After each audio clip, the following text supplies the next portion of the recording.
¿Listo? Bien, buenas tardes a todos los que han ingresado ahora. Vamos a empezar hoy una serie de dos o tres tal vez clases sobre el barroco. Estamos en el último corte histórico en nuestro programa que a su vez se divide en dos partes eh, que son el barroco, específicamente en Italia, y el clasicismo francés que veremos más adelante, en las clases siguientes. Hoy vamos a empezar con el barroco y para ello vamos a ver inicialmente la parte de contexto, vamos a ver escultura, pintura y urbanismo. Y la semana siguiente veremos arquitectura, espacios urbanos, arquitectura, temas de diseño industrial, indumentaria, muebles, etc. Pero bueno, entonces vamos a empezar con este tema que es muy amplio y complejo, fundamentalmente por dos cuestiones. Por un lado, la amplitud que tiene el tema, porque alcanza prácticamente todos los campos de la producción material. Y por otro lado, esta cuestión que vamos a ver ahora, un poco la complejidad que veremos muy superficialmente, si ustedes me permiten, la realidad contextual, o sea, las cuestiones económicas, políticas, sociales de este momento tan particular. Estamos en 1650, las monarquías en la Europa occidental se han ido consolidando cada vez más, están ya en este momento consolidadas y tienden a una nueva forma de monarquía que son las denominadas monarquías absolutistas. Monarquías en las que el rey tiene un poder supremo y absoluto. Hasta este momento siempre las monarquías habían estado limitadas de alguna forma en su poder por la existencia de una nobleza muy fuerte. En este momento esto va cambiando hasta que la nobleza que sigue existiendo eh, queda subordinada a la voluntad absoluta del rey. Luego veremos, sobre todo cuando veamos clasicismo francés, cuando veamos Francia, cómo es la operación política del monarca para conseguir esto. Pero tómenlo en cuenta que en principio esta situación de una monarquía absoluta y fuerte aparece justamente en este momento. Y junto con esto aparece la prefiguración, la configuración, digamos, de los estados modernos, lo que van a ser las semillas, la simiente de los estados nacionales actuales. Una tercera cuestión que parecería menor porque tiene alguna repercusión, sobre todo en diseño, es la aparición de los ejércitos nacionales. Eh, Ustedes recordarán que hemos visto en varias oportunidades las actividades de los diferentes ejércitos en conflictos, en diferentes conflictos, en el Renacimiento, ya desde el Medioevo, pero sobre todo en el Renacimiento, y que estos ejércitos eran ejércitos pagos, o sea, los famosos condottieri, es decir, lo que hoy llamaríamos ejércitos mercenarios, ejércitos que se contrataban, digamos, para luchar a favor o en contra de el estado de turno. En este momento se constituyen los ejércitos nacionales y en todo el sentido, o sea, ejércitos, armadas, marinas, etcétera. Y con ello aparece un nuevo elemento que es casi anecdótico, pero aparecen los uniformes militares.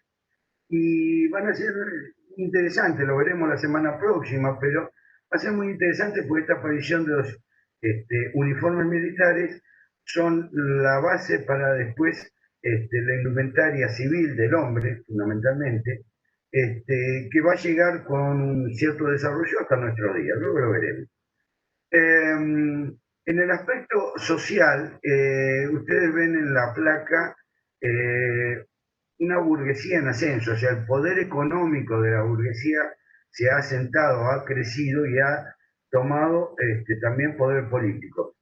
Se ha segmentado la sociedad y aparecen como tres grandes protagonistas, actores de la estructura social. Dos minoritarios y minoritarios, perdón, en número, pero que detentan el poder, que son la nobleza y el clero, y el tercer estado, justamente como dice en la placa, que es el pueblo llano, integrado por los burgueses, artesanos, campesinos y obreros, o sea, todo el resto del pueblo. En la viñeta que ustedes ven a la derecha de la imagen, justamente lo que se ve es un miembro del tercer estado, del pueblo llano, que lleva sobre sus hombros a un noble y a un clérigo.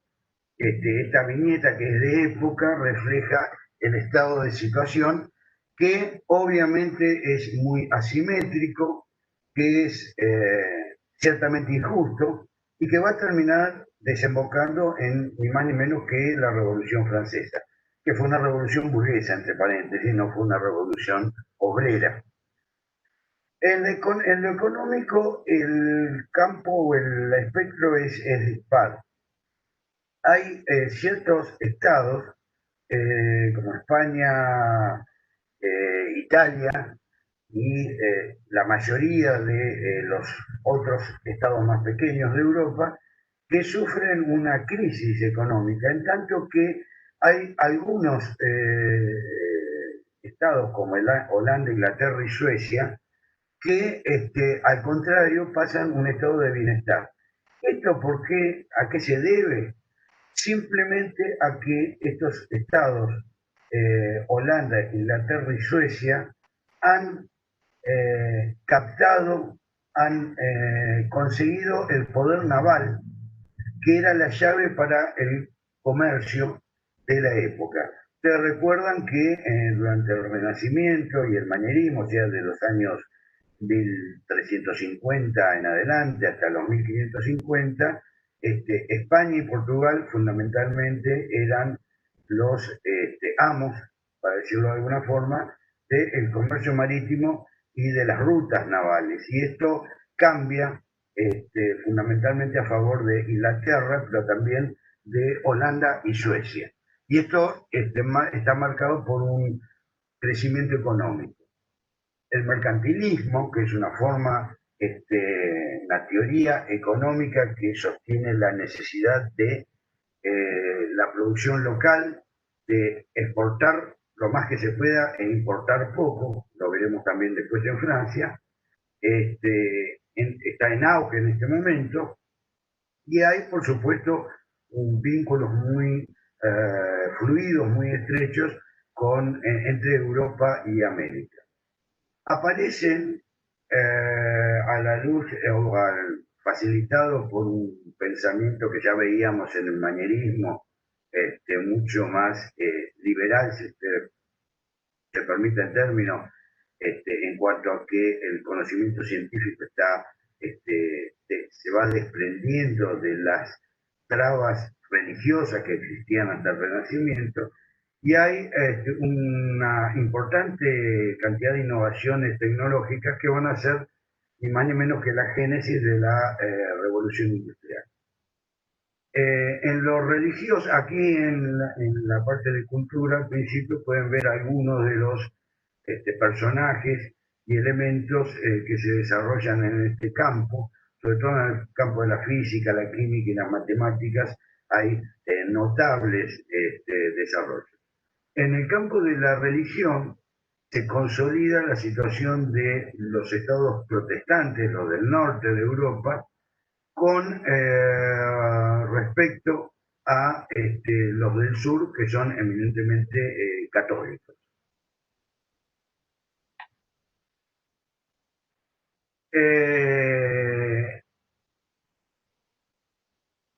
Estamos o veníamos de el manierismo, donde la reforma protestante había signado este tiempo con una serie, con un cisma en la Iglesia Católica y una serie de situaciones políticas y incluso militares, el saqueo de Roma, etcétera, que desembocan en una reacción de la Iglesia Católica denominada Contrarreforma. ¿Qué es la Contrarreforma? La Contrarreforma es esta reacción de la Iglesia Católica que convoca a un concilio, el Concilio de Trento, inicialmente con la intención de conciliar, valga la redundancia, las posiciones entre los protestantes y la Iglesia romana.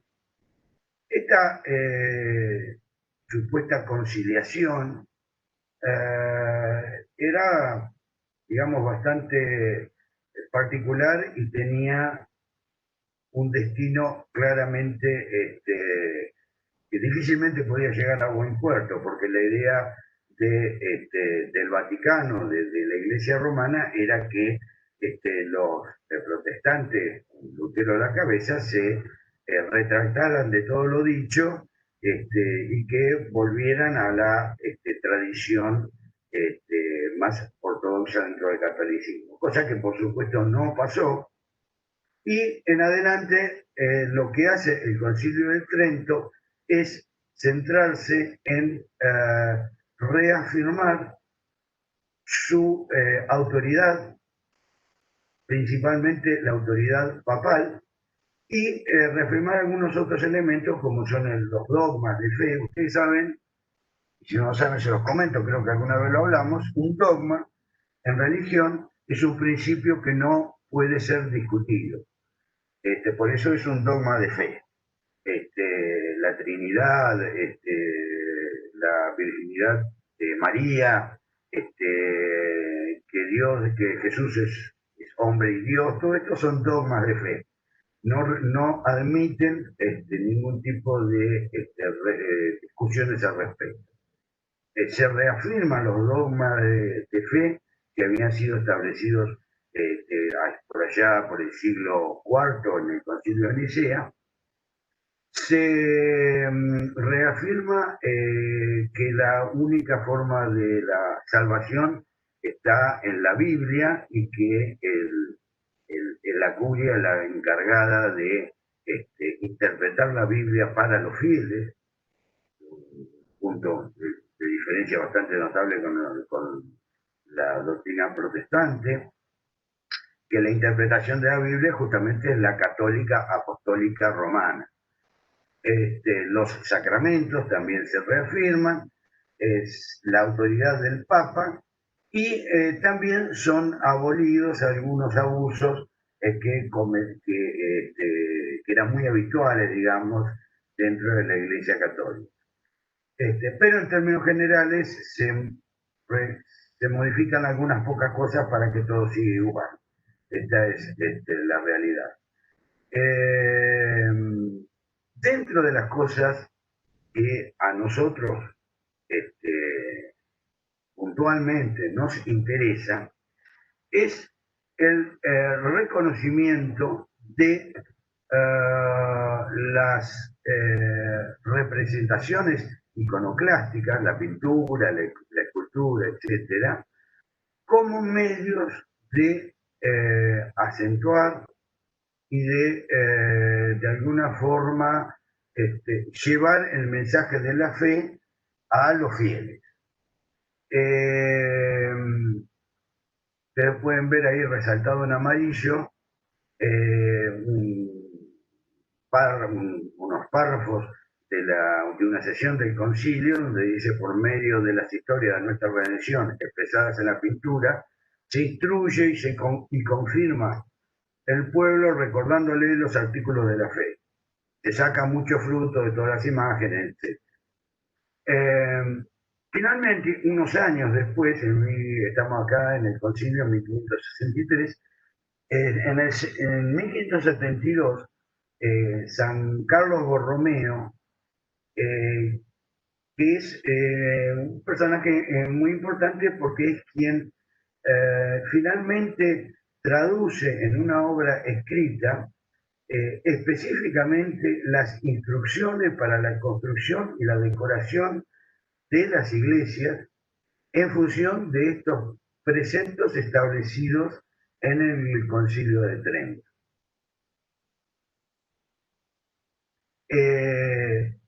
Entonces, un poco a modo de resumen de lo que vimos hasta este momento. Y una cuestión que considero que debe ser tenida muy en cuenta porque explica todo el desarrollo que después va a tener el arte barroco. En el primer párrafo, el barroco se desarrolla bajo gobernantes e instituciones con poder y voluntad de propaganda. ¿Qué quiere decir esto? Encontramos, como les decía al principio, estados fuertes, gobernantes, monarcas, absolutos o que tienden al absolutismo. E instituciones fuertes, me refiero específicamente a la Iglesia Católica, que se ha visto fortalecida a partir del Concilio de Trento, y ambos, esta es la institución de la Iglesia Católica o los gobernantes, en su caso, tienen el poder, pero además tienen la voluntad de alguna forma, imponer su imagen a partir de la propaganda. Y, sigue el párrafo, encuentran en la expresión artística un medio eficaz de comunicación, en un tiempo cuando o donde la producción literaria no era tan extendida y por supuesto no existía ningún otro medio. El arte es entonces entendido como un instrumento de propaganda y de persuasión. Y esto es especialmente verdadero, real, cuando se refiere a la iglesia, también en la monarquía, pero especialmente en la iglesia católica apostólica romana, en Roma, en el arte barroco, es especialmente cierto. Y tiene como objetivo, como ya decíamos, difundir el credo católico entre la gente. De hecho, se genera una institución que aún existe. Ustedes ven abajo el edificio de la central de lo que se llama Congregación de la Propaganda Fide, esto es la propaganda de la fe, que es justamente la institución creada por la Iglesia para institucionalmente difundir la fe.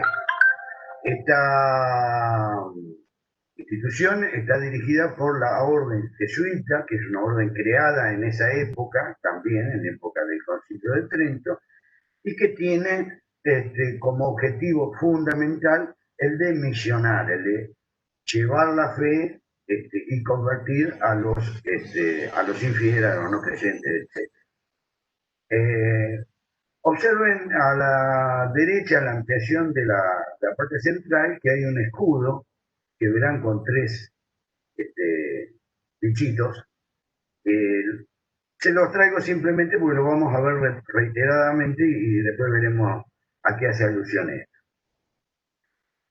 Entonces, una de las cuestiones, antes de seguir adelante con el tema del barroco italiano propiamente dicho, me pareció interesante aclarar que el barroco, así como de definición genérica, es aplicado a toda el arte, la producción artística que se desarrolla en Europa entre 1600 y 1750 aproximadamente. Sin embargo, el barroco tiene muchas variantes regionales que tienen que ver con primero con el poder real. En los lugares donde existen las monarquías estas absolutas, toma una característica plástica que tiene particularidades que veremos más adelante. En otras partes donde el arte barroco está encaminado, dirigido a propagar la fe, adquiere otras características. En general, varía entre un clasicismo, es decir, una utilización de lenguajes clásicos más o menos puros, muy vinculado al manierismo que veíamos antes, hasta formas, en el caso del barroco romano, que es lo que veremos en el día de hoy, sumamente novedosas, imaginativas y que se desprenden bastante de esta clasicidad. Acá, simplemente como referencia, y para ilustrar lo que les digo, les muestro algunos ejemplos. Por ejemplo, el de arriba a la izquierda es de Inglaterra, de las Islas Británicas, que ya en ese momento era protestante. Vemos a la derecha arriba una iglesia, en este caso católica, apostólica romana, en Viena, donde pese a ello hay ciertos signos de la clasicidad grecolatina, como el frontis. Hay también unas referencias muy claras y evidentes a la tradición romana, como son estas columnas con no incrustaciones, sino todo un labrado contando historias que recuerdan claramente a la columna de Trajano, el foro de Trajano. En el caso de abajo a la izquierda pueden ver el Palacio Real de Ámsterdam, que aparece ya un lenguaje mucho más lavado, más riguroso, más geométrico, y esto es mucho más evidente. Simplemente una imagen ahora para que lo tengan presente, el Palacio de Versalles en Francia,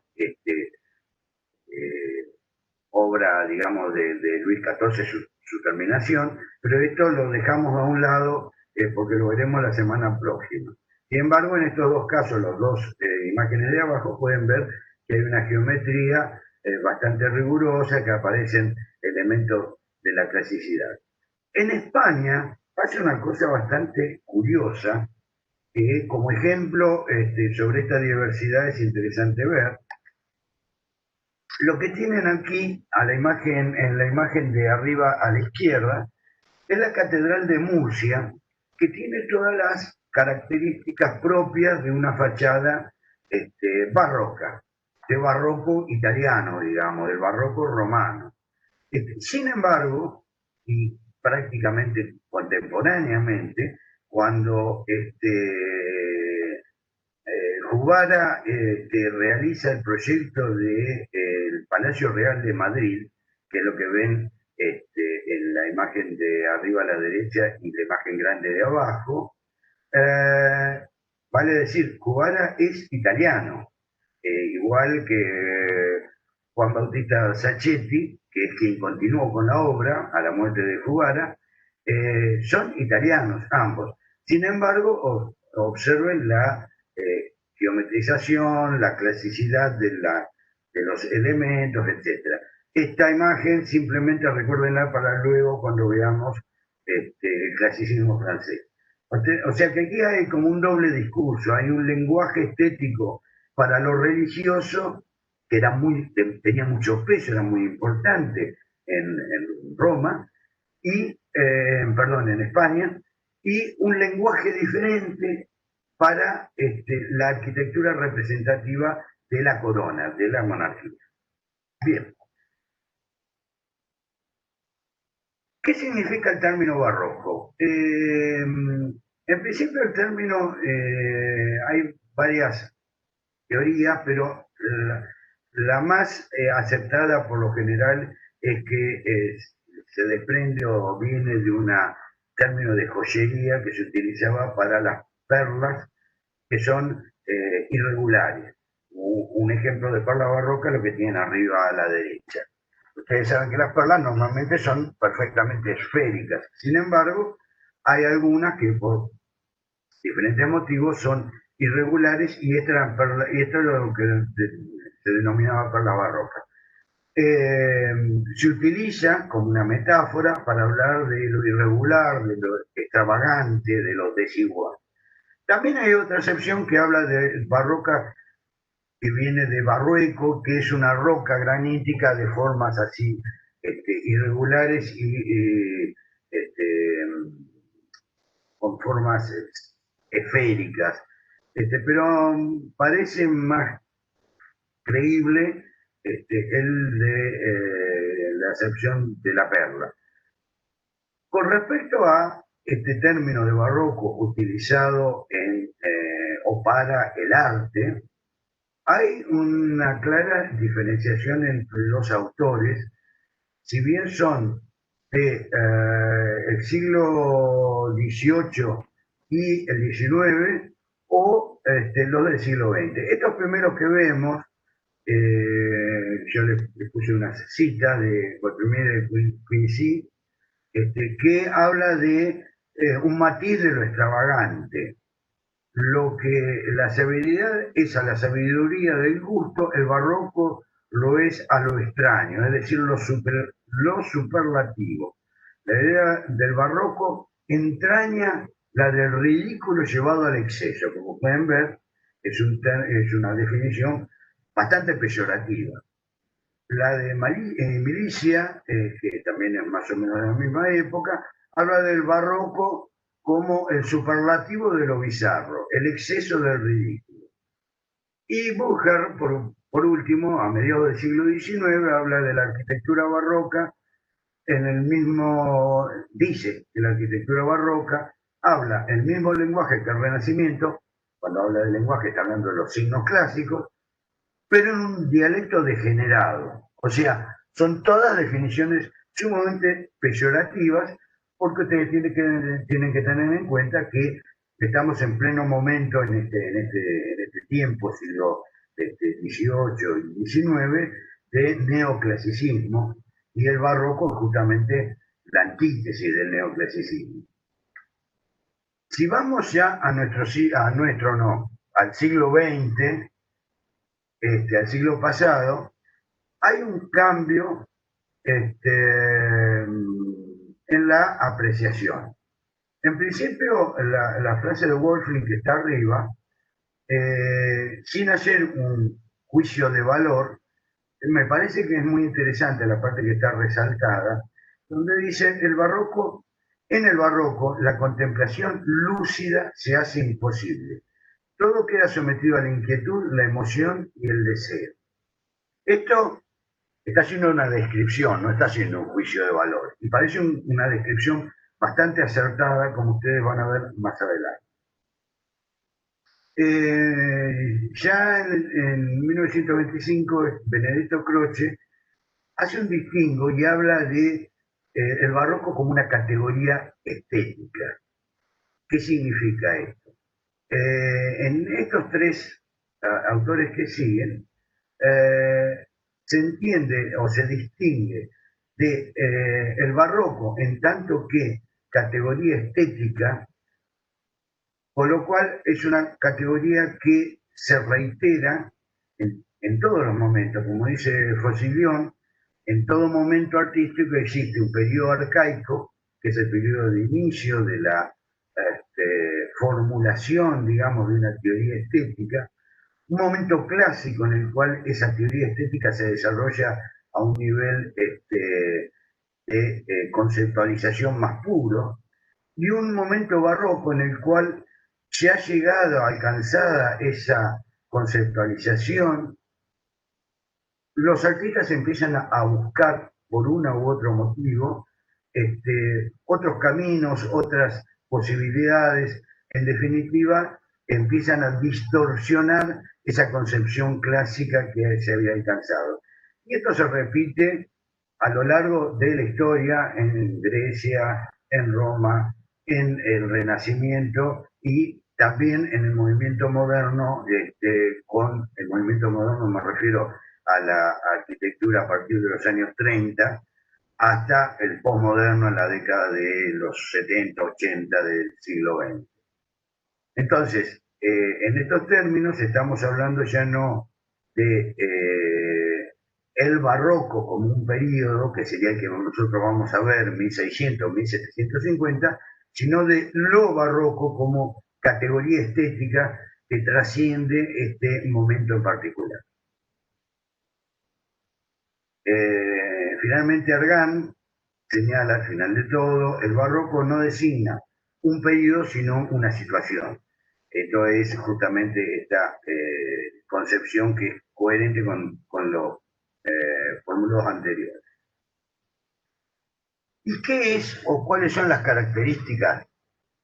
Bien, acá tienen un montón anotadas que en realidad las vamos a ir desgranando, las vamos a ir viendo a lo largo de esta charla y de la que viene.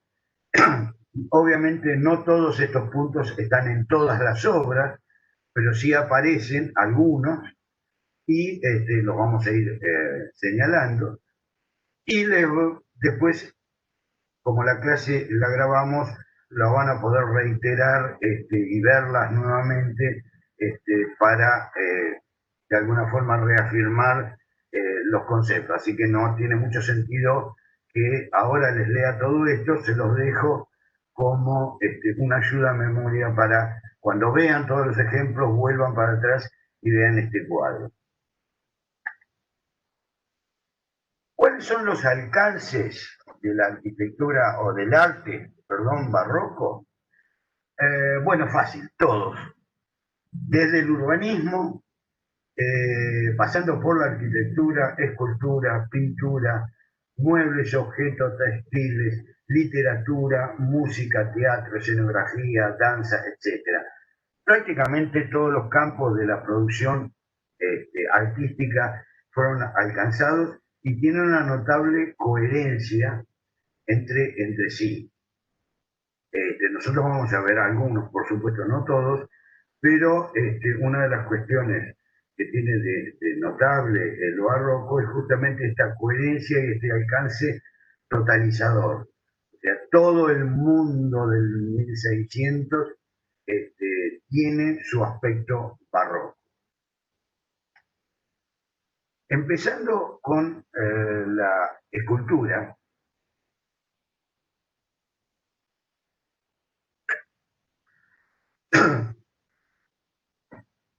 tenemos que inicialmente enfocarnos en un personaje que es prácticamente paradigmático de este periodo y de esta situación geográfica, o sea, el barroco y el barroco en Roma, que es Gian Lorenzo Bernini, que fue escultor, como ustedes pueden ver en las imágenes, pero además pintor, fundamentalmente arquitecto, y tuvo una influencia enorme trabajó para 5 o 6 papas, también trabajó para el rey de Francia, tuvo una influencia enorme en el arte del periodo. La primera, lo que tienen a la derecha es una serie, no todas, pero sí una serie de imágenes, de esculturas de Bernini, y vamos a ver un par para ver de qué se trata, cómo ver y cuál es la diferencia de la escultura barroca con lo que veníamos viendo con anterioridad. Esta imagen de Apolo y Dafne que ustedes ven a la izquierda es una materialización, digamos, de una historia de la mitología griega. Apolo, ustedes saben, era un dios que curiosamente es el dios de la razón, de la luz, etcétera, pero le agradaba de alguna forma, para decirlo, andar persiguiendo ninfas. Y Dafne justamente es una ninfa a la cual Apolo persigue, y Dafne le ruega a su padre Zeus que la salve de la persecución, digamos, de Apolo. Y Zeus, con un sentido bastante extraño de lo que significa salvar, la convierte en laurel. Entonces, la imagen está contando. Le hice todo este relato porque, si no, difícilmente entiendan de qué se trata. Entonces, lo primero que tenemos que ver es que se está recuperando escenas de la tradición clásica, de la tradición griega. Por otro lado, si ustedes ven abajo los puntos que anoté, se aleja de la armonía, del equilibrio, del estatismo. Ustedes recuerdan que las imágenes que vimos en el Renacimiento, la escultura tiene una presencia, una situación sumamente estática. Tiene el Renacimiento, el arte renacentista se caracteriza por priorizar un punto de vista, y justamente no es el movimiento, el dinamismo expresado en la obra lo que es más importante, si bien en algunos casos puede existir, no es lo más importante. Aquí podemos ver que todo es dinamismo, que todo es movimiento. La forma, el bulto, o sea, la forma completa, tiende a una espiral, como se darán cuenta. Esta es una primera cuestión. La segunda cuestión es, si ustedes observan la imagen de la izquierda, pueden ver un punto de vista, y si observan la imagen también de cuerpo entero de la derecha, pueden ver el otro lado. Esto lo que nos está sugiriendo, o nos está diciendo claramente, es que la obra no puede ser entendida con un solo punto de vista. Requiere el recorrido del espectador. Requiere que el espectador se comprometa de alguna forma con la obra. Una tercera cosa, ustedes ven en la imagen, se ve un poco más en detalle en las dos aproximaciones, ampliaciones que están a la derecha, que por un lado pueden ver las manos de Dafne que se están transformando en hojas de laurel, igual que el cabello, y esto lo que nos está hablando es del instante, es decir, la obra captura un instante, un momento específico. Por otro lado, en la imagen de a la derecha abajo, pueden ver el rostro de Dafne, y lo que pueden observar es la expresión del sentimiento, del desasosiego, del terror, como ustedes quieren, pero en definitiva el sentimiento, la emoción, la escultura y el arte en general intenta capturar las emociones. Esto lo vamos a ver más adelante. Y que otra cuestión para señalar es la maestría técnica alcanzada por, en este caso Bernini, pero por la escultura en general de este periodo, que solo es comparable, si no la supera, a la maestría que había alcanzado en su momento Miguel Ángel con sus obras. En esta obra, que es El rapto de Perséfone, nuevamente estamos ante una historia, o una historia de la mitología griega, donde Hades, el rey de las profundidades, es del Averno, sería para la tradición cristiana, rapta a Perséfone, que era también una ninfa, y se la lleva al Averno. Bueno, la historia es bastante larga, en todo caso pueden buscarla, pero lo que quiero mostrarles nuevamente en las imágenes del cuerpo entero es cómo la forma tiende a la espiral, la forma es absolutamente dinámica.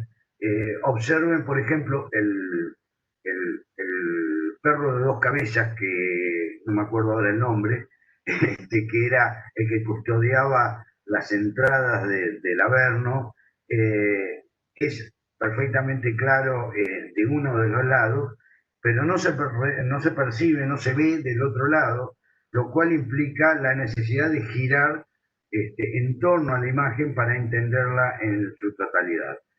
Por otro lado, bueno, el detalle de la derecha hace alusión a esto que le decía de la maestría que se alcanza en la ejecución, esto es todo mármol, en la ejecución, en lograr las texturas, los colores, etc.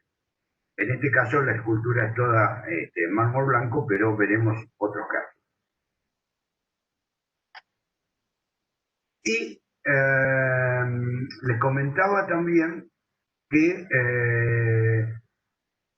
una de las características del arte barroco es la de intentar capturar el sentimiento y la psicología del personaje.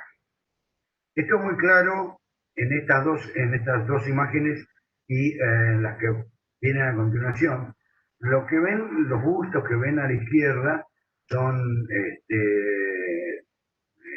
las almas condenadas, y lo que está tratando de demostrar es justamente la expresión de todo el terror que siente este personaje que ha sido condenado al infierno. Pero me interesa especialmente la imagen de la derecha, que es el David de Bernini. Ustedes habían visto, cuando vimos el manierismo, el David de Miguel Ángel. Y aquel David de Miguel Ángel era el David victorioso, era el David que estaba en una posición serena, erguida, contemplando luego de haber lanzado la piedra, recuerdan. Fíjense con la diferencia de concepto que hay en este David, que es capturado en el momento en el que está por lanzar la piedra, y entonces el rostro, que en el caso del David de Miguel Ángel era un rostro sereno, altivo, que contemplaba a la distancia, en este caso se lo ve recontraído, tenso, con los labios, mordiéndose los labios, digamos, concentrado en lo que va a hacer. Y la forma del cuerpo, en esta nuevamente espiral, en tensión, en el momento en el que va hacia el punto más, digamos, más tenso, que aquí va a dar la vuelta y va a alargar la piedra, en realidad nos vincula a una tradición profundamente clásica en escultura, que es el discóbolo de Mirón, de Grecia, del siglo V a.C., siglo IV a.C. En este sentido, la obra es muy clásica en su concepción. Con respecto a lo que les decía del carácter, del temperamento, de la captura de la psicología del personaje, en estos casos son personajes, digamos, históricos, en el caso del David, o un personaje ficticio en el caso del ánima condenada. Pero aquí tienen dos ejemplos de personajes reales y concretos. Y la mujer de la derecha, Constanza Bonaroli, es una mujer del pueblo, una mujer común. Se la ve sin un peinado sofisticado, con ropas muy simples, un rostro que expresa cierta sencillez, pero también cierta sinceridad, digamos. Es una persona común, ciertamente atractiva. Tenía que ser así porque fue la amante en algún momento de Gian Lorenzo Bernini. Pero Bernini intenta capturar la calidad de la persona, la calidad psicológica de la persona. Y lo mismo trata en la escultura, el busto que tienen a la derecha, que es el busto de Luis XIV. Y en este caso, tratándose de un rey, aparece en toda su magnificencia, la mirada y la expresión altiva, mirando hacia el horizonte, peinado sumamente elaborado, lo mismo que el pañuelo, la indumentaria en la que lleva, y cierto dinamismo que está expresado por el manto que parece volar con el viento. Todo tratando de capturar la magnificencia del personaje.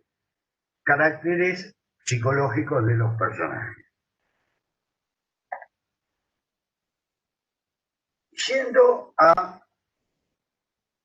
dentro de la escultura, o sea, pero pasaremos a los grupos escultóricos que tienen que ver con la arquitectura también.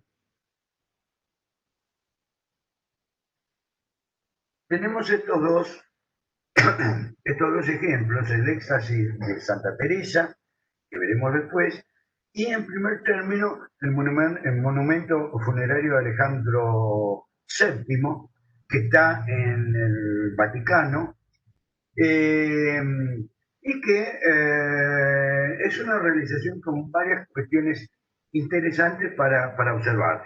En primer lugar, como ustedes pueden ver, el conjunto funerario está ubicado, como pueden ver, adelante o arriba de una puerta.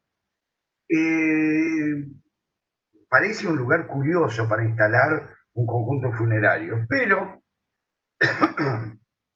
ocurre que esa puerta da a unas estancias vaticanas que no podían ser ni trasladadas, ni cambiada la puerta, ni nada, había que dejarlo ahí. Entonces, Bernini se las ingenia para cubrir la puerta con esta especie de manto, todo de mármoles de diferentes colores. Sí, perdón, si alguien quiere preguntar algo, bueno, si alguien le decía quiere preguntar algo, lo hace o manda o envía un chat. Yo no lo tengo abierto, pero los chicos me van Simón, seguramente me va a avisar. Les decía, cualquier pregunta que quieran hacer, por favor la hacen, no hay ningún inconveniente. Les decía que entonces que el conjunto cubre la puerta con esta especie de manto de mármol tallado, con esculturas alegóricas y la imagen de Alejandro VII en la parte superior, pero aparece por encima justo de la puerta una figura que parece emerger por debajo de la manta, que es esta, que ustedes ven en el centro, que no es ni más ni menos que un esqueleto, una calavera, con un reloj de arena en la mano. La metáfora es bastante evidente. Podemos tener durante la vida toda la gloria, pero el tiempo pasa y la muerte llega. Esta reflexión, si ustedes quieren un poco tétrica, pero muy real, está presente en realidad en tantísimas obras del barroco. Esta conciencia de la finitud y la presencia siempre latente del paso del tiempo y de la muerte es una constante. Como dice abajo, ustedes pueden ver en amarillo el dramatismo, la muerte y la meditación sobre esto son constantes en la obra barroca. Pero también hay mucho de teatralidad. Esto que ustedes ven a la izquierda es la planta de Santa María de la Victoria, que es una iglesia, obviamente Roma, no muy grande, y lo que está señalado en verde a la izquierda es una capilla o sea, financiada por la familia Cornaro,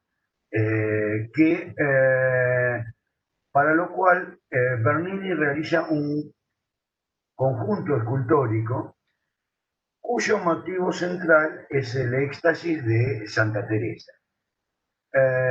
Pero desde lo arquitectónico, escultórico y teatral, incluso, ahora verán por qué uso este término, trasciende mucho el tema central. El tema central es el ángel que ilumina a Santa Teresa. Ahora vamos a ver una ampliación, y le envía una flecha como metáfora de esta iluminación. Lo que ven abajo, antes de pasar la imagen, es la planta de esta pequeña capilla.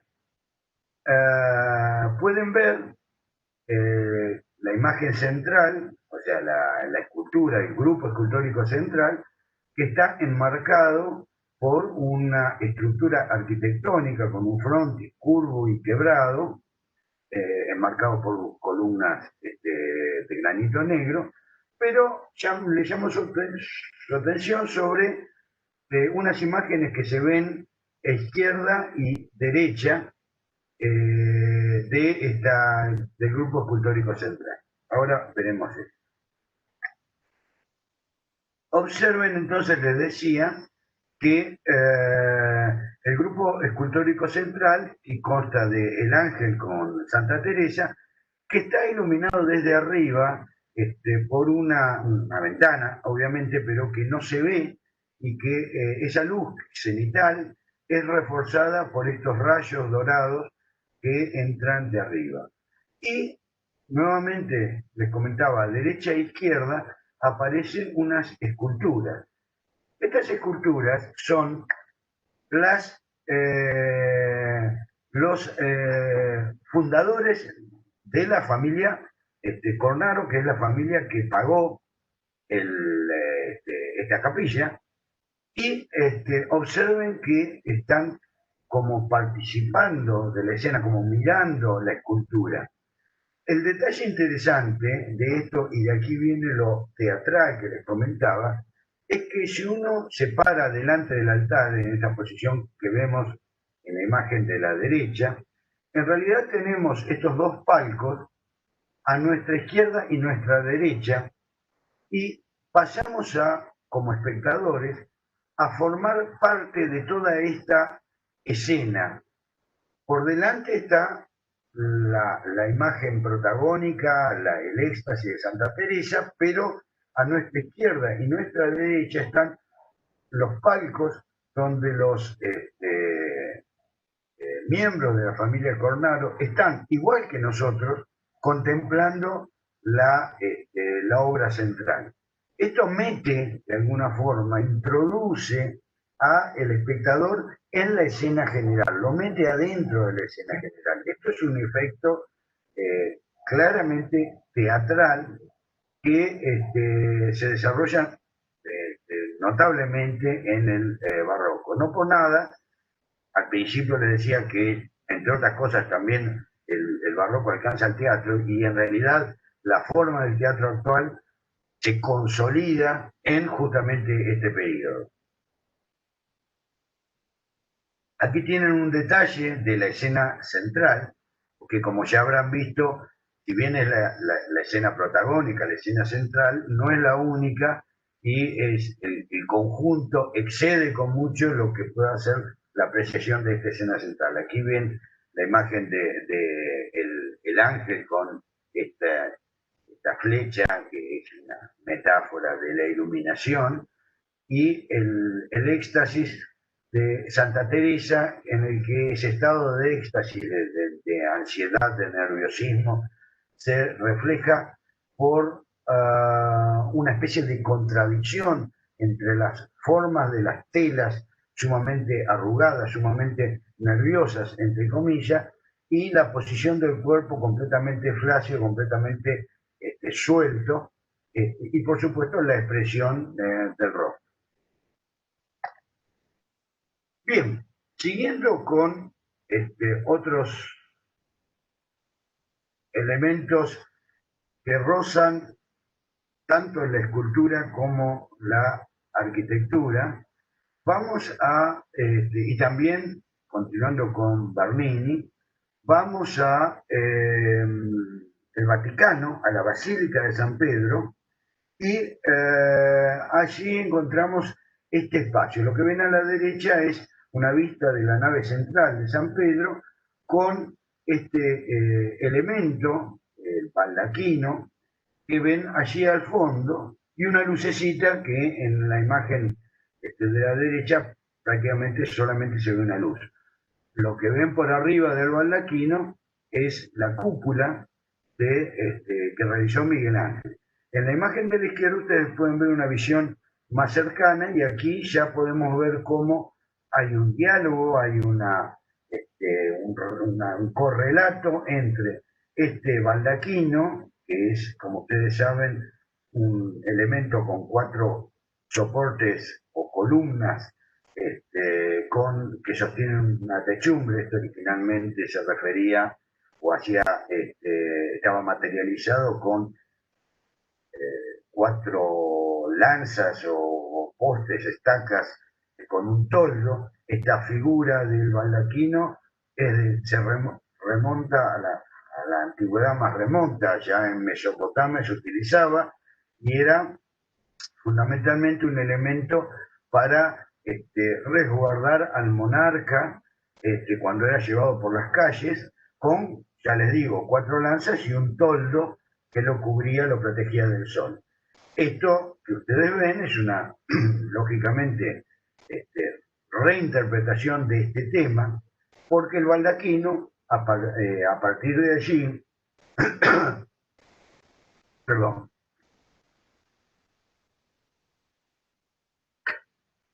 el baldaquino, les decía, a partir de allí se transforma primero en un símbolo real de la realeza y después incluso en un símbolo divino, donde esa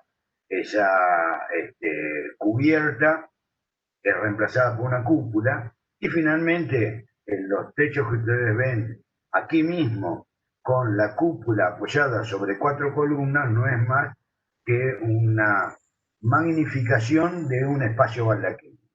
Bien, pero continuamos con nuestro baldaquino de Bernini. Pueden observar ya en la visión de la izquierda, en la imagen de la izquierda, que este baldaquino enmarca esa luz en principio que se ve al fondo y esa forma sumamente compleja que ustedes por el momento no alcanzan a distinguir qué es, pero se denota importante y está claramente enmarcada. Aquí nuevamente tienen esa imagen y ahora vamos a ver más de cerca lo que ven arriba es el aventanamiento, la ventana esa que ustedes veían como una luz dorada y que tiene el símbolo del Espíritu Santo, la paloma. Y lo que está por detrás, por debajo de ese ventanamiento, es lo que se denomina la cátedra de Pedro. Es decir, ustedes saben que, ya lo hemos repetido un montón de veces, el término catedral viene de cátedra, que es el lugar donde se sienta el obispo. El primer obispo de la Iglesia Católica es Pedro, y la cátedra de Pedro es esta que se encuentra en la basílica. Obviamente es una representación, ¿no? Una representación metafórica. Después creo que vemos una aproximación mayor. Pero aquí pueden ver cómo ese baldaquino y esa cátedra constituyen prácticamente una escenografía, una puesta en escena con efectos teatrales, efectos escenográficos, que nos permiten, o mejor dicho, nos llevan a centrar la visión en lo que el artista quería que se entrene. Y la otra cuestión que se empieza a detectar a la izquierda, en la imagen de la izquierda, es la escala. Lo que veníamos viendo desde antes, desde que entrábamos a la iglesia, era sí un baldaquino, era un elemento importante. Pero la escala de este elemento es lo que recién podemos percibir al estar cerca. Esto tiene como 30 metros de alto, está construido en bronce fundido y pueden observar el tamaño, la escala de este objeto, que además está ubicado debajo de la cúpula de Miguel Ángel y por encima de la tumba que tradicionalmente se considera, se cree que es la tumba de San Pedro. O sea, esto constituye un capus mundi, un eje, digamos, del mundo para la fe católica. Esta es la cátedra de Pedro que les comentaba. Como ven, es una construcción de carácter, por supuesto, simbólico, pero con todos los recursos del barroco puesto al servicio de esto. Esto es la escultura, la pintura, la arquitectura, la luz, todo jugando entrelazado hasta el punto que es difícil despejar dónde está la escultura, dónde está la pintura, dónde está la arquitectura, qué corresponde a cada cosa. Y aquí tienen una visión más cercana donde pueden observar que todo las columnas, que estas columnas, entre paréntesis, se denominan salomónicas, estas columnas sumamente dinámicas, con esta forma en espiral ascendente, cubiertas con, por un lado, un trazado geométrico en la parte inferior que acentúa este dinamismo ascendente, y en la parte superior estas tallas de hojas de laurel, de ramas de laurel, que representan, simbolizan, como creo que hemos hablado en algún momento, la inmortalidad, la permanencia, digamos. Y en la imagen de la derecha pueden alcanzar a ver la cúpula de Miguel Ángel que cubre todo este espacio. Bien, yendo a la pintura, dejando de lado la escultura, también hay una serie de elementos que son sumamente novedosos y originales, aunque vale decir que todo el desarrollo del arte barroco se asienta claramente en los logros del arte manierista. Sino por ahí en la técnica, que la técnica ya venía desarrollándose desde el Renacimiento, sí habría que entender que el desarrollo del barroco, la libertad con la cual se mueve, digamos, aborda los temas del barroco, claramente es posible, gracias a esta transgresión, a esta ruptura de los criterios y los conceptos clásicos que había anticipado el manierismo. Entonces, con esta tradición, con esta ruptura de la tradición clásica, con esta transgresión de los conceptos clásicos, el barroco opera en la forma en la que el momento histórico, este momento de la contrarreforma, le sugiere. Y hay nuevamente en el tema de la pintura como dos grandes, en este caso diría, perdón, tres grandes temas.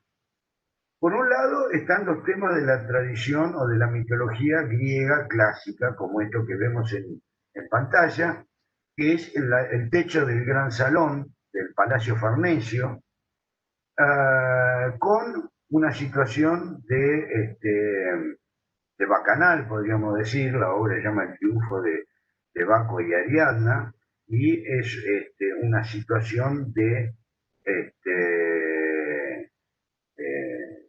de la mitología justamente, y ustedes saben que Baco es digamos, el opuesto, si ustedes quieren, de Apolo, es el que representa las pasiones, los sentimientos, incluso los sentimientos más oscuros, en la oscuridad, de alguna forma, en contraposición con Apolo.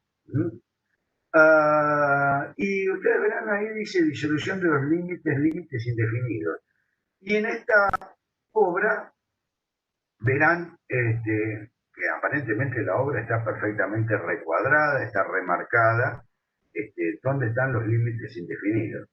Si vemos toda la cubierta, vamos a ver, además de esta imagen central, vamos a ver una cantidad de imágenes, medallones, etcétera, que están en todo el resto de la cubierta y en las cuales ya es bastante difícil empezar a distinguir dónde está la escultura, dónde está la pintura, cuál es el límite de la pintura, de la escultura, etcétera. Empiezan a interactuar elementos de escultura y de pintura y de arquitectura incluso, con lo cual empiezan a transformarse en indefinidos estos límites. Esto lo vamos a ver en otras pinturas, como esta que ven aquí, donde ya se hace aún más difícil determinar cuál es la escultura, cuál es la pintura y dónde está la arquitectura. Esto que ustedes están viendo es el Palacio Barberini, el techo del gran salón del Palacio Barberini, y ustedes pueden, digamos, la idea sería preguntarles si ustedes pueden determinar a dónde está la pintura, dónde está la escultura. Evidentemente, no podemos por este medio hacerlo, pero prácticamente todo lo que están viendo es pintura. La perspectiva es obviamente fingida. El gran espacio en realidad tiene una pequeña curvatura, después vamos a ver una imagen, tiene una pequeña curvatura, pero la iluminación de la pintura hace que parece que fuera un espacio infinito, que incluso no tiene cubierta. Se trata de el motivo, en principal, no seguir adelante, el motivo es uno de los temas que estaba en ese listado que les mostré largo, que les mostré al principio, que es la exaltación del comitente. ¿Quién es el comitente? Este es el palacio de la familia Barberini, y el señor que tienen en la imagen es el Papa Urbano VII, que es de la familia Barberini. Observen a la izquierda el escudo de Urbano VII y de la familia Barberini, y verán que tiene tres abejas, que son el símbolo central. Ahora bien, si vemos una aproximación de la parte central, verán que hay una imagen de supuestamente esto era una exaltación de la Virgen María, qué sé yo, pero en realidad claramente es una exaltación de la figura del Papa Urbano VII, representado, metaforizado, si ustedes quieren, con esta representación de su escudo. La parte central que ustedes pueden ver, que tiene los laureles, nuevamente los laureles como símbolo de inmortalidad o de permanencia, si ustedes quieren, con las tres abejas, y en la parte superior vamos a ampliar este sector. En la parte superior, la tiara o corona papal, las dos llaves, todos los símbolos del Papa, y las tres abejas, que eran justamente los símbolos de la familia Barberí.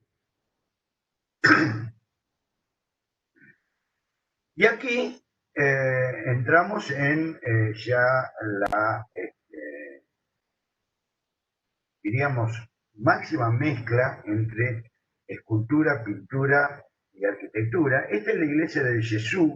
Esta iglesia es la iglesia matriz de la orden jesuita, y si bien el edificio en sí fue diseñado por Vignola y es manierista, se termina de realizar, y toda la parte de la cubierta y la decoración en general es barroca. Observen cómo la parte de la arquitectura se mezcla absolutamente con la escultura, que pretende, digamos, meterse por las ventanas, en los recovecos, y lo que sería el marco de la pintura en la cubierta, no sé si aparece la flecha que estoy utilizando, el marco de la pintura está completamente atravesado por una serie de imágenes que se escapan de este cuadro central y que se derraman sobre las paredes laterales, haciendo imposible una distinción clara de dónde está la escultura, dónde está la pintura y dónde está la arquitectura en definitiva. Otro tanto ocurre con Andrea Pozzo, que es un sacerdote, un especialista justamente en crear falsas perspectivas, y en esta imagen que ustedes tienen de la iglesia San Ignacio de la cubierta, pueden ver a la derecha toda esta arquitectura ficticia, esta arquitectura pintada. La arquitectura real llega hasta donde están las ventanas, que ustedes pueden ver claramente en la imagen. Todo lo que está por arriba de las ventanas es todo pintura y es toda perspectivas ficticias. En la imagen de la izquierda pueden ver una aproximación que, al tomar la foto desde otro ángulo, se ve claramente cómo está pintada la perspectiva en vertical. Entre paréntesis, allí ven en el escudo, podrán ver que dice América, porque lo que tenía justamente el motivo de esta pintura era representar los diferentes continentes a los cuales había llegado la evangelización. Entonces, en esta imagen que ustedes ven a la izquierda, se refiere o hace alusión a América, y en esta otra que ustedes ven a África, todo con elementos y personajes que supuestamente serían de esas regiones.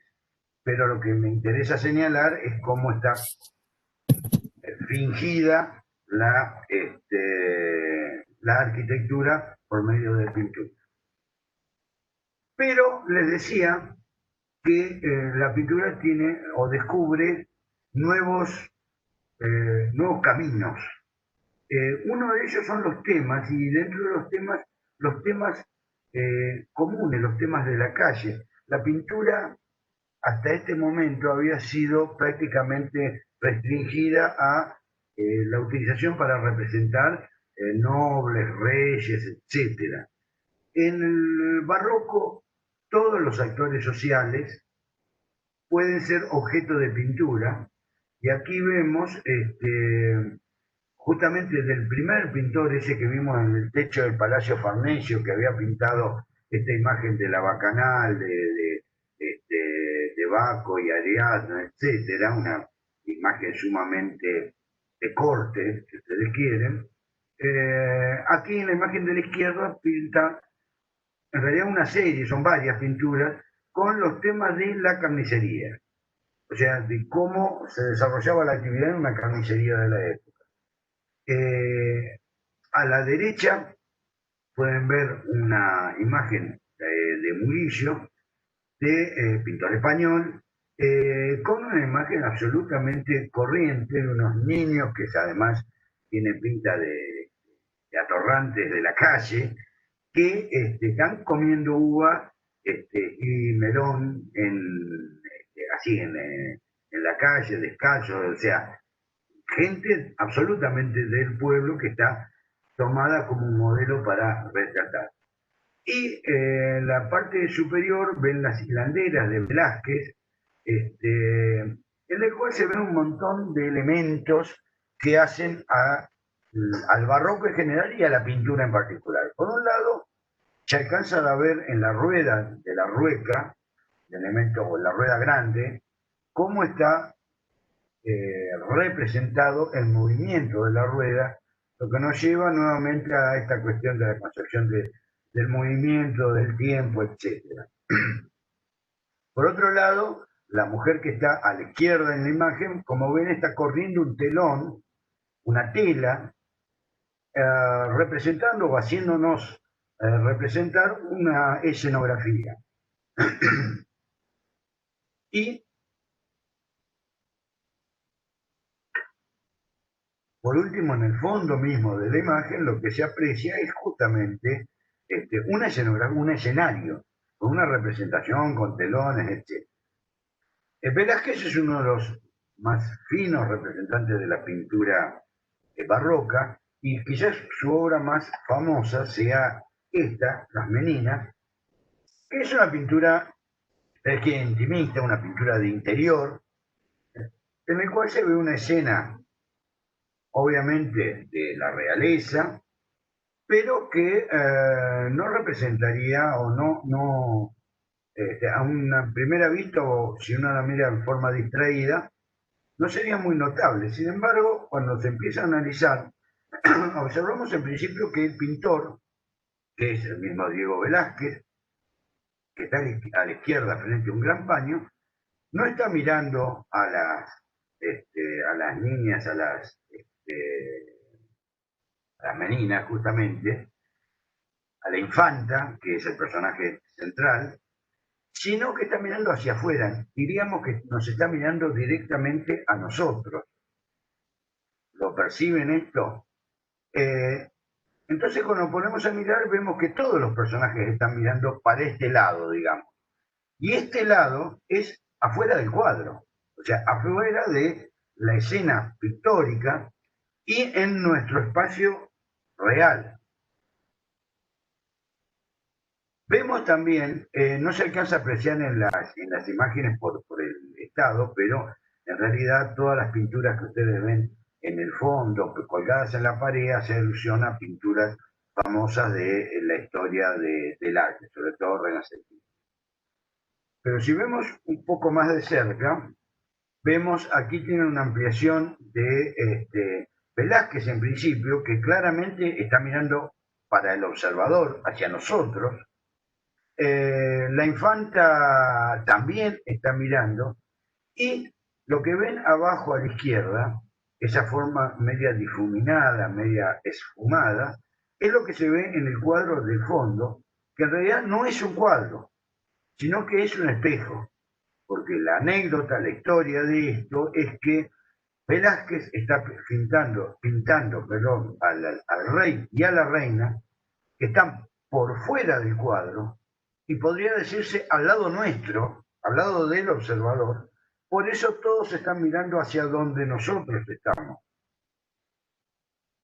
Esta es una reconstrucción de la situación en la cual pueden ver la representación del espejo ese que está en el fondo, que refleja la imagen de los reyes, donde están la reina María de Austria y Felipe IV, por fuera Velázquez que los está pintando. Por eso todos los personajes, salvo el niño que está entretenido pateando al perro, pobrecito, los demás personajes todos miran al rey, y el mismo Velázquez está en realidad mirando a los reyes, a la pareja real, que son en realidad el verdadero motivo de su pintura. Hay un interior ficticio, como dice ahí, y un exterior ilusorio, en el cual estamos nosotros. Y esta, si se quiere, es mi pintura preferida y mi autor preferido del barroco romano. Velázquez obviamente no es romano, es español, pero es uno de los máximos representantes de la pintura barroca, por eso lo traje. Esta no, este es de un romano y presenta inicialmente el rostro de esta mujer. Me gustaría que me digan, escriban, que ahí abrí el chat, que ¿qué les parece que está expresando el rostro de esta mujer? A ver, rapidito, colaboren, escriban. ¿Qué está expresando el rostro de esta mujer? Lo voy a agrandar un poquito para que lo vean mejor. Me dicen confusión, preocupación, incertidumbre. Sí, todo eso es posible. ¿Qué más?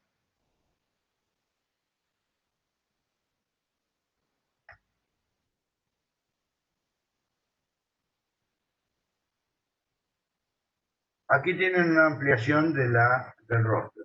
¿Qué más? Repugnancia, asco. Sí, también. Lástima. Sí, de alguna forma puede ser. En principio, tristeza, sí, tristeza. No, el precio del dólar no. En ese momento no era tema de preocupación, aunque podía haber sido. Muy, muy bueno. Bueno, continuemos. Les decía, esta Judith, les cuento ahora la historia. Esta Judith era parte de una tribu judía que conquistada por Holofernes. Miedo, sí, de alguna forma también. La primera observación es, observen qué cantidad de sentimientos es capaz de expresar este tipo, que ahora vamos a ver quién es, en el rostro de esta mujer. La segunda cuestión, que las imágenes estas no pueden transmitir, se los puedo comunicar porque tuve oportunidad de ver personalmente estas pinturas, es la calidad de la ejecución que realmente parecen fotos, no pinturas, y una ejecución perfecta. Les decía que, sí, por acá me están spoileando, les decía que Judith era justamente una judía que su tribu es masacrada por Holofernes y entonces ella sobrevive y consigue meterse como sirvienta de Holofernes y aprovecha la oportunidad para vengarse. El autor es Caravaggio y lo que está demostrando en esta pintura son prácticamente un compendio de los recursos de la pintura y del arte en general del barroco. En principio, el dramatismo, no tengo que comentárselos, el carácter psicológico, los sentimientos. Vamos a ver entonces la siguiente, aquí, donde ven el efecto de espacios teatrales, escenográficos, expresados por esos telones que no tienen mucho sentido, pero que aparecen, la utilización de los sentimientos, todo esto que ustedes me han estado escribiendo, los sentimientos, las emociones, el dramatismo, todo esto se ve expresado en los rostros y en la situación en general.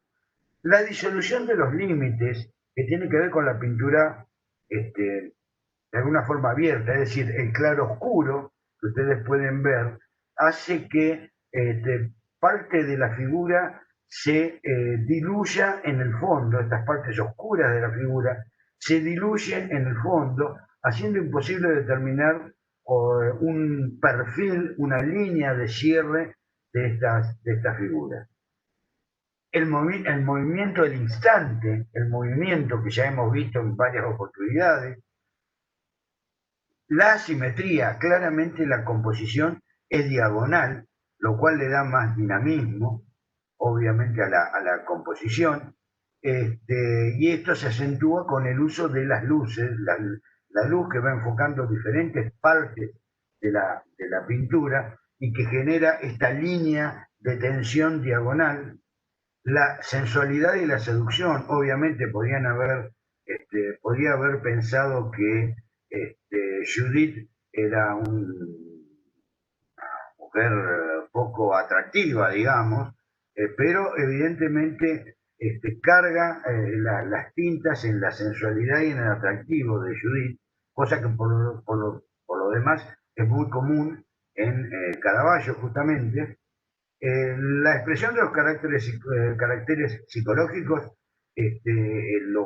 lo vimos al principio, pero también del paso del tiempo. La anciana que tiene al lado podría haber puesto, esa es la sirvienta, digamos, la esclava de Judith, pero podría haber sido joven. Sin embargo, marca el paso del tiempo con esta anciana y justamente también con esta anciana marca la representación de todos los actores sociales. Entonces, veamos alguna otra obra donde se ve, por ejemplo, en este descendimiento a la izquierda, nuevamente la utilización de la luz y de la oscuridad para crear diagonales, efectos escultóricos. Observen la inestabilidad. Todo el conjunto está apoyado en una especie de losa que tiene la punta en el aire, dándole una sensación notable de inestabilidad. Nuevamente, el personaje central, que es esta especie de jorobado que está sosteniendo a Cristo por los pies, está mirándonos a nosotros, está mirando al observador. Y en la imagen de la derecha, el San Mateo, observen, además nuevamente del color, de la luz y la sombra, etcétera, observen que San Mateo está apoyado en un banquito, la rodilla en un banquito, ¿lo ven? Observen cómo está la pata del banquito. Está nuevamente arriba de una tarima y la pata, la cuarta pata del banquito está en el aire, generando esa situación, esa sensación de inestabilidad que es propia de toda la pintura del barroco en general, pero más especialmente de Caravaggio. Caravaggio tuvo muchos seguidores, no discípulos, en realidad no enseñó a nadie, pero sí había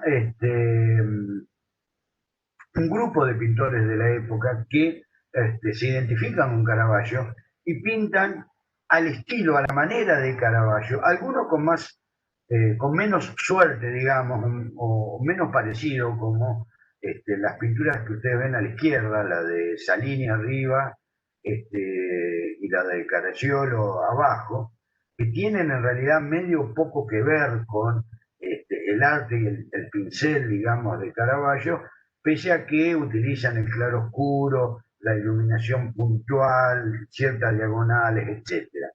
Hay otros, en cambio, como el holandés Van Sommer, que se aproximan muchísimo a la técnica y a la concepción, al concepto de la pintura de Caravaggio. Aquí en el año 2012 vino a Buenos Aires una exposición que se denominó Caravaggio y los caravallistas, que el Museo Nacional de Arte, que traían 5 obras originales de Caravaggio y una veintena de obras de caravallistas, es decir, de estos personajes seguidores coetáneos de Caravaggio, que algunos de los cuales son realmente notables.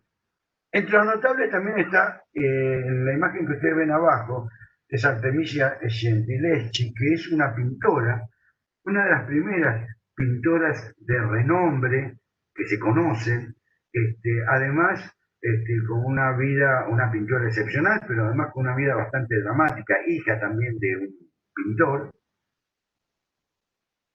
con una vida dramática que se caracterizó por, digamos, el padre la puso como pupila, como discípula, con un pintor de menor cuantía de la época, quien le enseñó poco, pero abusó de ella, y ella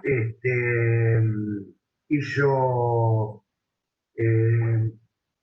un juicio, lo que hoy sería un juicio, a este personaje, pensando o consideren ustedes que en esa época hacer un juicio por violación, lo que hoy sería un juicio por violación, lisa y llanamente, era bastante complicado porque había que demostrar no que el tipo era culpable, sino que la mujer no lo había provocado, con lo cual se hacía bastante difícil y realmente demostraba un temple y un carácter en esta mujer notable, por lo cual era un personaje prácticamente olvidado durante muchísimos años y que ha sido rescatado como pintora en el siglo XX, pero fundamentalmente por los movimientos feministas a fin del siglo XX y principio del siglo XXI. Tiene un personaje interesante para los que le interesa esta cuestión de género, para que la lean.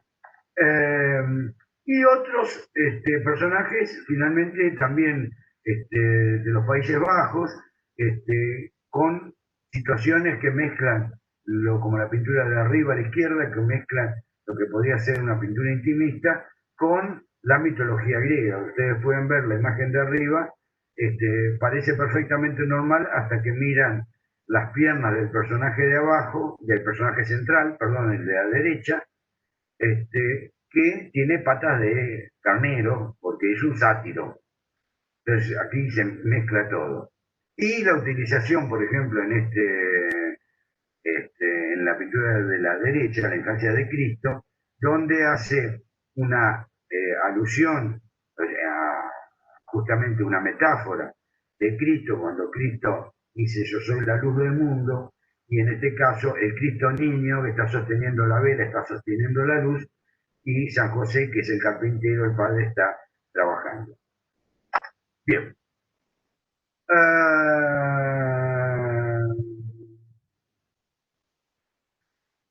Vamos a ver brevemente alguna cosa de urbanismo y después seguimos la semana siguiente.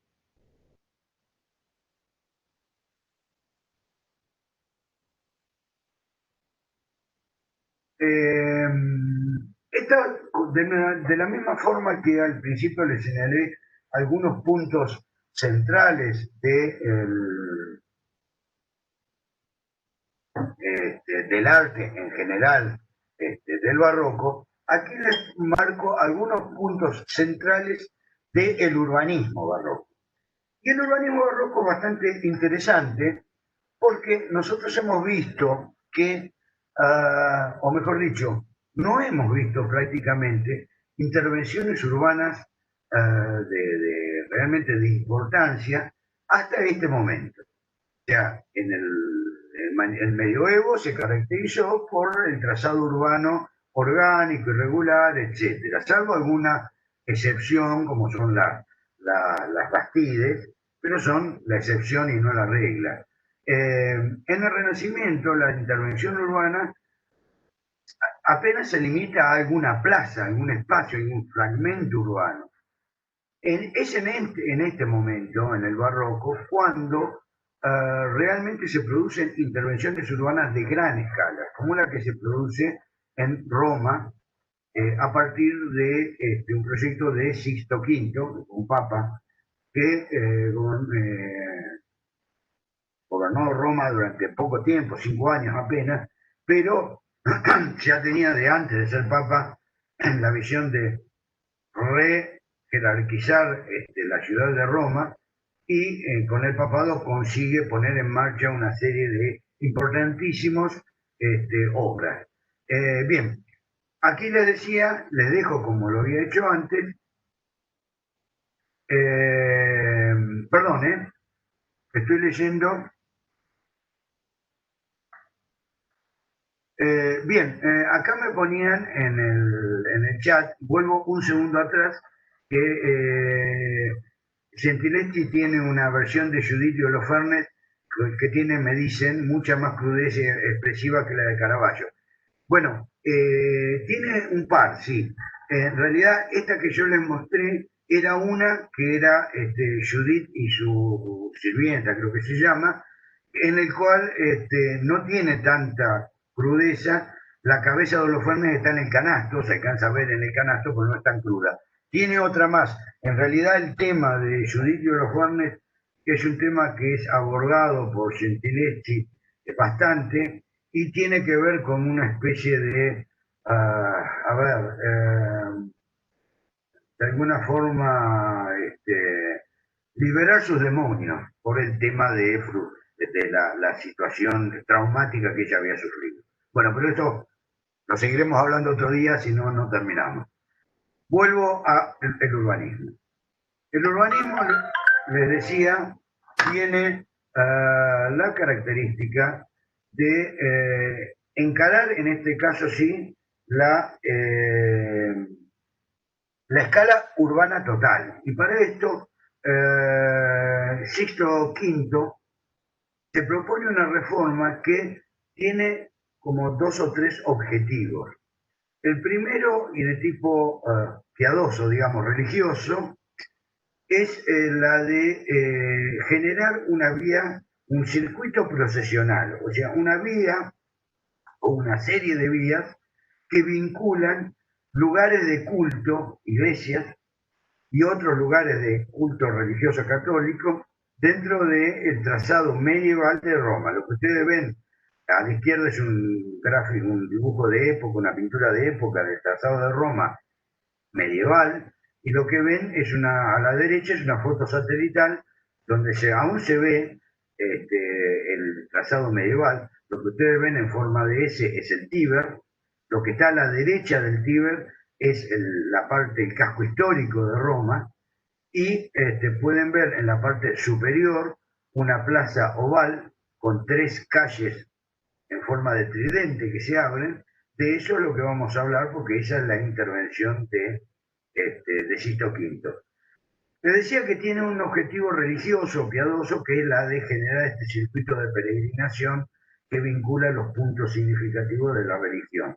Pero además tiene un sentido mucho más terreno y mucho más urbanístico, que es la de recuperar ciertos sectores de la ciudad de Roma que por causa del abandono, de las despoblamiento, además, habían quedado casi desocupados, como son fundamentalmente la zona de las colinas, porque al deteriorarse los acueductos no había agua, y entonces esas zonas no eran, digamos, elegidas para vivir. Y la ciudad, que había tenido en un momento 1 millón de habitantes, Roma en época del Imperio Romano, había descendido hasta que en un momento tuvo 40, 50 mil personas.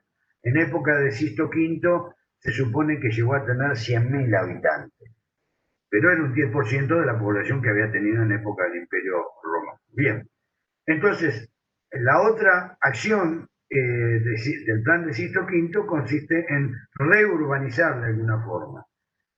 Esta ciudad, que había quedado bastante deteriorada, vacía, permitió estas grandes obras urbanísticas, que son la de demoler parte del trazado urbano para abrir estas grandes vías rectas, cosa que en ninguna ciudad medieval se había visto hasta entonces. Entonces, aquí abajo tienen estas cuestiones que les señalaba como los objetivos. Y aquí ven estos esquemas que son, digamos, el esquema básico de la reforma de Sisto V, que se inicia en la Plaza del Popolo, que es lo que ven arriba, y se abre en 3 ramas. La rama de la izquierda, que es la vía del Babuino, vincula con ciertas iglesias, perdón,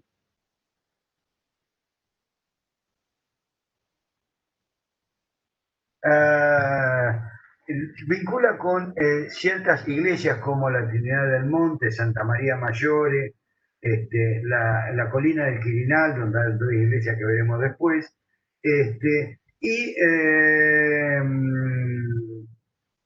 bueno, con otros elementos en la imagen de la derecha tienen todo el detalle.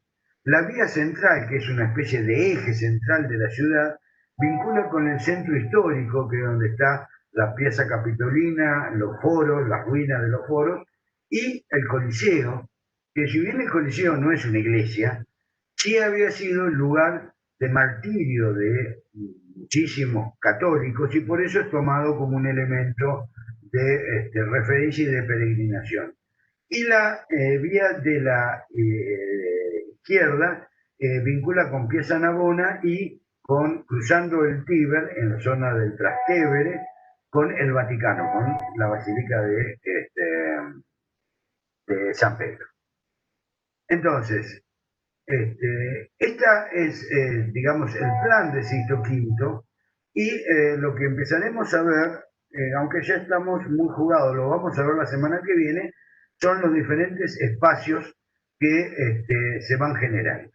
Desde la Plaza del Pueblo, pasando Piazza del Popolo, pasando por la Trinidad del Monte y Piazza España, y Piazza Navona, San Pedro, etc.